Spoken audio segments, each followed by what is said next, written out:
આજની ધર્મકથા. પ્રણામ. મુનિસુવ્રત સ્વામી ભગવાન, વિશ્વમાં તીર્થંકર પરમાત્મા, એમના ચરિત્ર દ્વારા આપણે એ જાણ્યું કે પરમાત્માના ભવોમાં પરમાત્મા બાહ્યથી વિશિષ્ટ કેવા હોય અને એના કરતાં અધિક એમનું અભ્યંતર જગત એ કેવું વિશિષ્ટ હોય.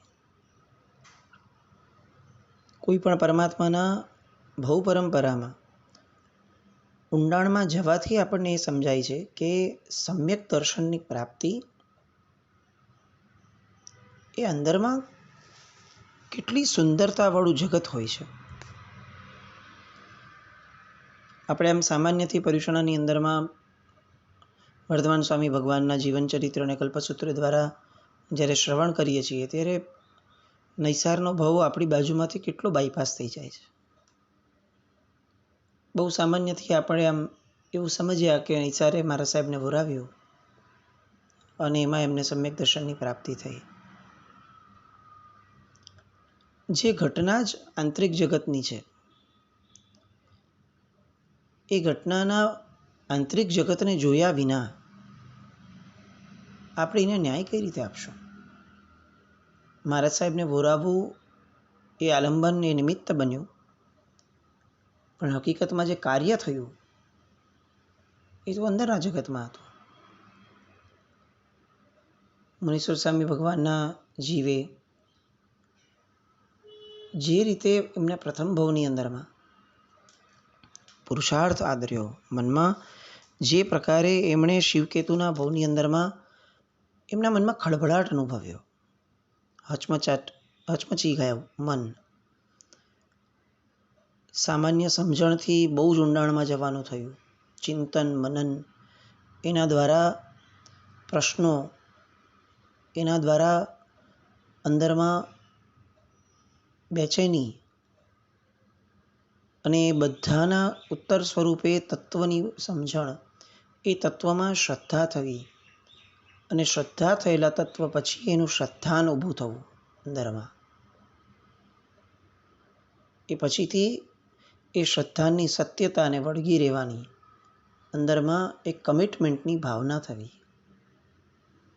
અને જગતનું ખરું સ્વરૂપ સમજાયા પછી ક્યાંય પણ મન બગડે નહીં આપણું, એ રીતની ચિત્તની અવસ્થા થવી. આ બધા સમ્યક દર્શનના લક્ષણો. ઉહાપોહ આ શબ્દ આપણે ત્યાં મૂક્યો છે. બુદ્ધિના સ્તર ઉપર ઉહાપોહ ઊભો થાય. આવું કેમ? આવું કેમ? અને પછીથી દરેક ઘટનાના વિશ્લેષણ કરવાનું મન થાય. સમ્યક દર્શનની પ્રાપ્તિની પૂર્વ ભૂમિકાઓ આ છે. નૈસારે મહાત્માને વોરાવ્યું, એ ખરેખર સરસ થયું. એના કારણે મહાત્માનો સંયોગ થયો અને મહાત્માએ એમને દેવગુરુ ધર્મની ઓળખાણ આપી. આ બધા સમ્યક દર્શન પામવા માટેની પૂર્વ ભૂમિકાના કારણો હતા. મૂળભૂત પ્રોસેસ તો આ બધા પછી શરૂ થયો નૈસારના જીવની અંદરમાં. આપણે અહીંયા જ લેક કરીએ છીએ. આપણે આપણી બાહ્ય ક્રિયાઓમાં સમ્યક દર્શન શોધીએ છીએ. અલબત્ત એ કારણો છે જ, એ નિમિત્ત છે જ, પણ એ નિમિત્તના કારણે અંદરમાં જો ખળભળાટ ન થાય, અંદરમાં કમિટેડ થઈને જો કોઈ એક વિચારના તત્વ એના તરફ ગતિ ન થાય, તો આ નિમિત્તોની શક્તિ તો નથી.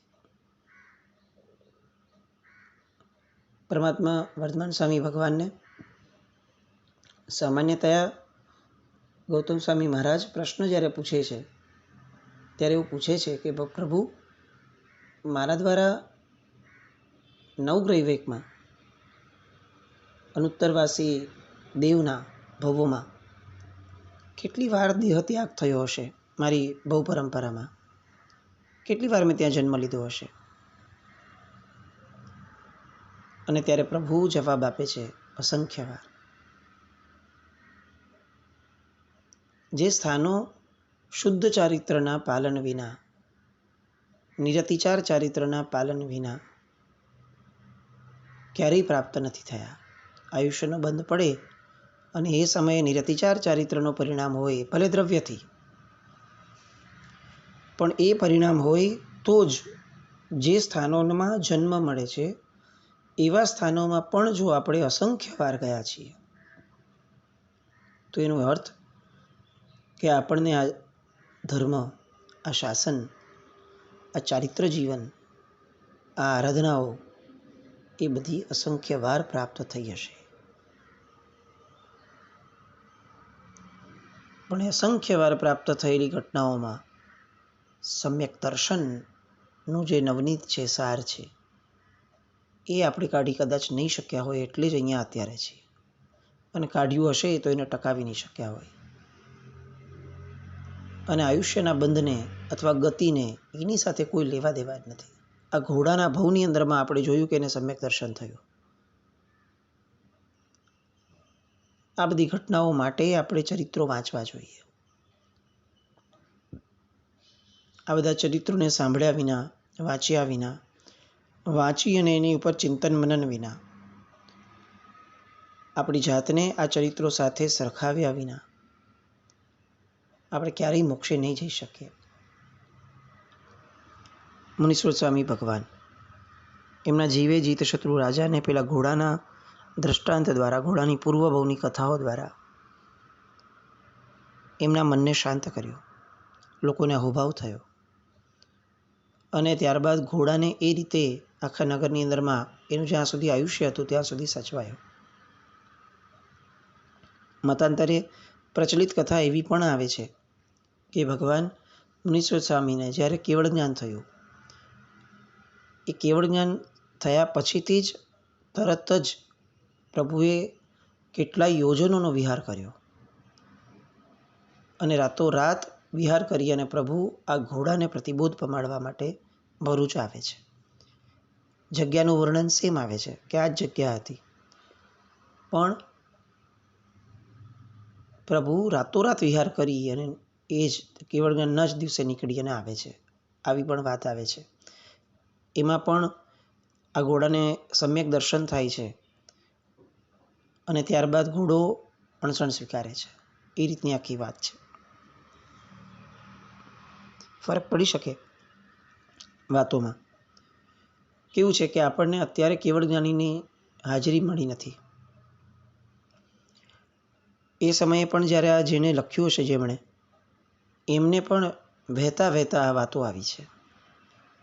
પહેલાં આપણું જ્ઞાન ધારણામાં હતું, ધારણામાંથી પછી લખાણમાં આવ્યું. આ બધું જ છદ્મસ્થ વ્યક્તિઓ દ્વારા થયું છે. અને આપણે ત્યાં છદ્મસ્થ પરાને, પૂર્ણ પરંપરાને માન્ય રાખી છે. જેની આશય શુદ્ધિ છે ને એવા વ્યક્તિ દ્વારા કદાચ જે બોલાયું હોય એ કદાચ આગળ પાછળ પણ હોય ને તો આપણે ત્યાં માન્ય રખાયું છે. અને જેની આશય શુદ્ધિ નથી ને એવા વ્યક્તિ દ્વારા સત્ય બોલાયું હોય ને તો પણ આપણે ત્યાં માન્ય નથી રખાયું. અને આપણી પરંપરામાં આ બધા જે આચાર્ય ભગવંતો, મહાપુરુષો થયા, આ બધા આશય શુદ્ધ પુરુષો હતા. એમને અસત્ય બોલવાનું કોઈ કારણ ન હતું. અને તેમ છતાં મતાંતર આવ્યા છે તો બહુ સેટ સિસ્ટમ છે આપણે ત્યાં. કશો વાંધો નહીં. આપણું મન જ્યાં ઠરે એને આપણે માનવું. જ્યાં આપણું મન કદાચ નથી પણ ઠરતું, સમજવાનો પ્રયત્ન કર્યા છતાં, તો એ એની જગ્યાએ સત્ય, જેનું મન ઠરતું હશે એને માનશે. અનેકાંતવાદ, એના અસ્તિત્વ વિના જૈન શાસન શક્ય જ નથી હોતું. અને આજે આપણા જીવન, આપણી વ્યવસ્થાઓ, આપણી સામાજિક વ્યવસ્થાઓ, આપણી ધર્મ વ્યવસ્થાઓ, આ બધામાં અનેકાંતવાદનું મહત્ત્વ જ નથી રખાયું.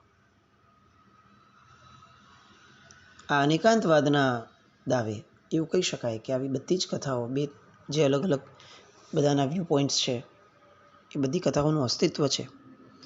આપણે અત્યારે જે ગઈકાલે રેફરન્સ આપ્યો એ પ્રમાણે આપણે પૂજ્ય હેમચંદ્ર સુરીજી, કલિકાલ સર્વજ્ઞ નહીં, એમના સમકાલીન અથવા એમની આસપાસમાં સિદ્ધરાજ જયસિંહના સમયે થયેલા, એમના દ્વારા લખાયેલા જે ગ્રંથ છે મુનીશ્વર સ્વામી ભગવાનના એ ગ્રંથના આધારે આપણે આ કથા લીધી.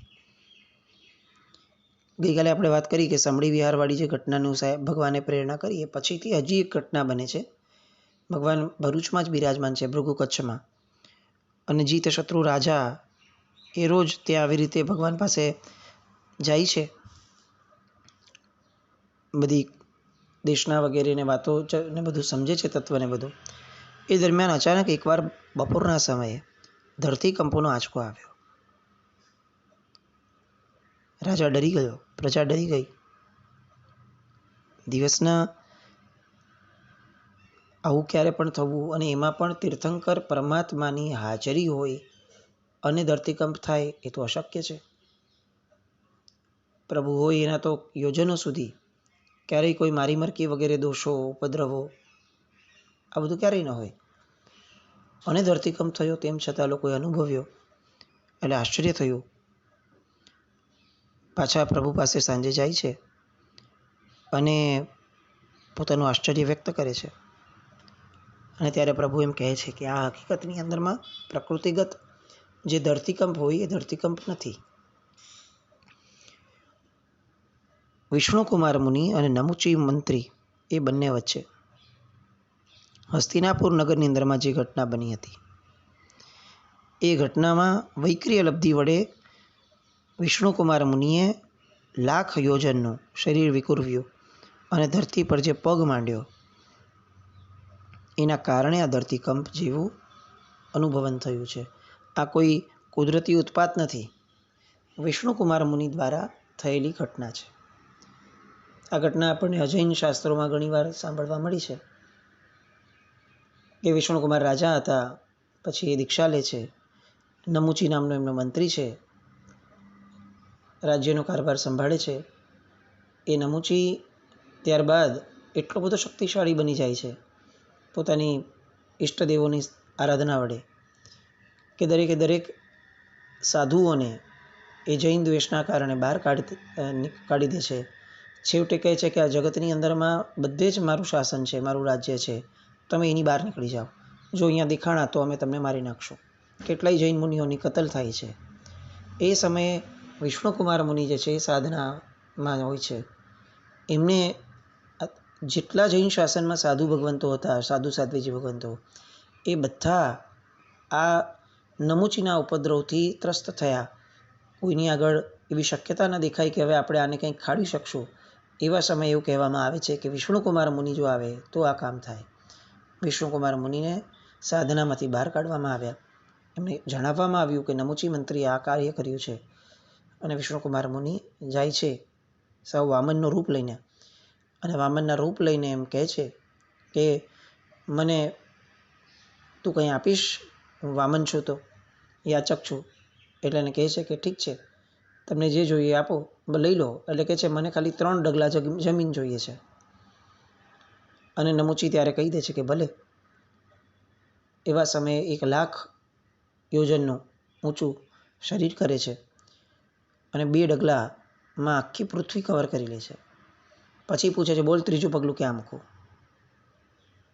અને પછી એના મસ્તક ઉપર મૂકી અને નમુચીનો નાશ થાય છે.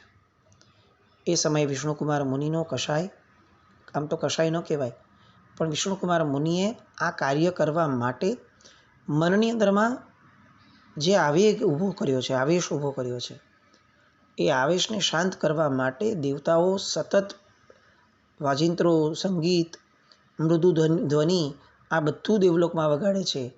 અને એના કારણે ધીરે ધીરે વિષ્ણુકુમાર મુનિનો ગુસ્સો શાંત થાય છે.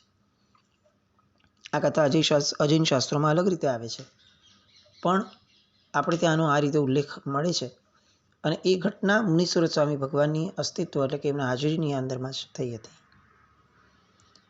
આ પછી મુનીશ્વર સ્વામી ભગવાન અનેક ગામ, નગરો, દેશો બધે વિચરે છે. અનેક જીવોના આત્મકલ્યાણ માટેનો સબળ નિમિત્ત બને છે. અને પછીથી એમની વિહાર યાત્રા શ્રી સમ્યક શિખરજી તીર્થ તરફ લંબાવે છે. એમનું આયુષ્ય સમાપ્તિની દિશામાં ઝડપભેર આગળ વધી રહ્યું હતું. એક નિર્દોષ શિલાપટ ઉપર કાયોત્સર્ગ મુદ્રાએ બિરાજમાન થયા. 1 મહિનાના નિર્જળ ઉપવાસ રૂપે અણસણ વ્રત અંગીકાર કર્યું. જીવનના અંતિમ તબક્કા એટલે કે શ્વાસ પર્યંત સર્વ પ્રકારના આહારનો ત્યાગ કર્યો. વૈશાખવદી નોમના દિવસે પ્રારંભાયેલું તે વ્રત બરાબર જેઠ વદ નોમે પૂર્ણ થયું અને એ સાથે પરમાત્મા મુનિસુરત સ્વામી ભગવાન નિર્વાણ પામ્યા. અન્ય 1000 સાધુ ભગવંતોએ પણ ભગવાનની સાથે અનશન લીધું હતું. એ બધા પણ એ દિવસે સિદ્ધિગતિને પામ્યા. ચંદ્રમા શ્રવણ નક્ષત્રમાં વર્તતો હતો.